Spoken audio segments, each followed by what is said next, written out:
Champions PH TV.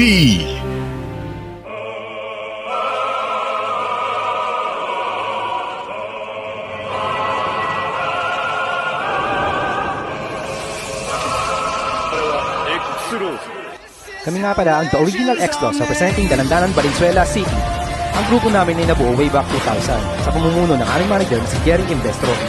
Ang grupo namin ay hango sa sikat na anime series na Shaman King.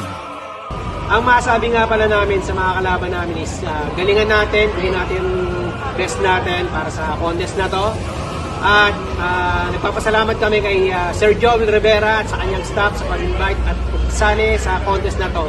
Again, we are the Original X-Dos from Valenzuela City.